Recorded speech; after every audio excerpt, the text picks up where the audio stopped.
Pessoal, conforme o prometido, eu vou gravar alguns vídeos de revisão a respeito dos conteúdos que foram trabalhados em sala de aula durante esse primeiro trimestre. Eu vou começar falando a respeito dos conjuntos numéricos. O primeiro conjunto numérico que nós vimos, que nós trabalhamos em sala de aula, foi o conjunto dos números naturais. Aí, quem seriam os números naturais? Seriam aqueles números que nós usamos para fazer contagens e ordenações. Aí, explicitamente, esses números vão ser o 0, 1, 2, 3, 4, 5 e assim sucessivamente, porque o conjunto dos números naturais é infinito. Aí, o que é que isso significa?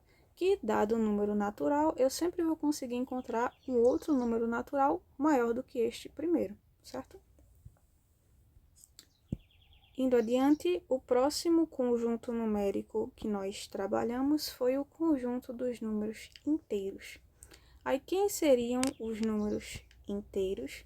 Os números inteiros seriam os números naturais acrescidos dos seus simétricos. Aí, quem seriam os simétricos dos números naturais? Bem, por exemplo, se eu pegar o 1, o número 1, o seu simétrico será o menos 1.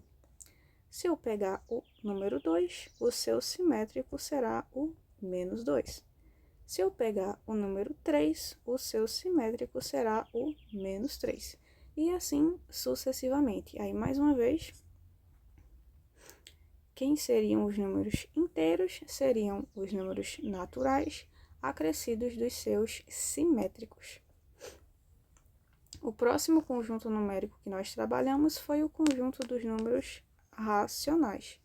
Aí, quem seriam os números racionais? Bem, conforme o próprio nome já sugere, racionais tem relação com razão.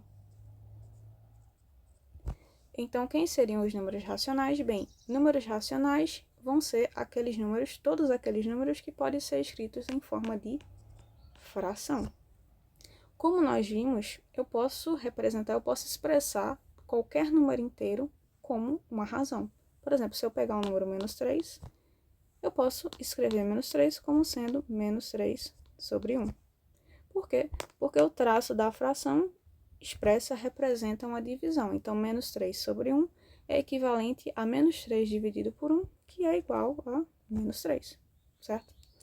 Então, se todo número inteiro pode ser expresso em forma de fração, daí eu posso deduzir que todo número inteiro é um número racional. Só que existem outros números racionais que não são números inteiros, como, por exemplo, os números decimais finitos, que tem a quantidade finita de casas decimais, como, por exemplo, 1,23, ou 2,5, ou 9,999, e assim adiante.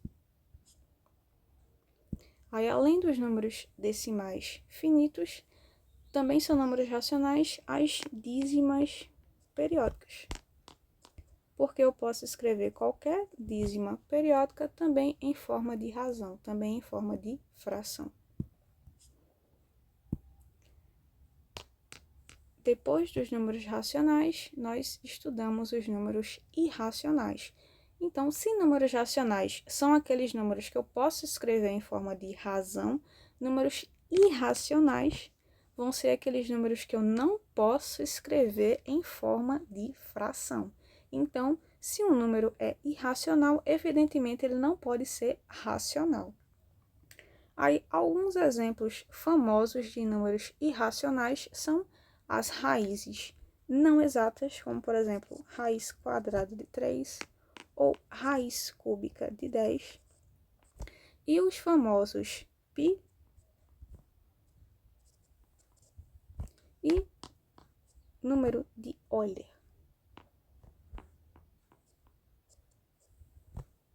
Aí, esses são os números irracionais, aqueles números que eu não posso expressar em forma de razão.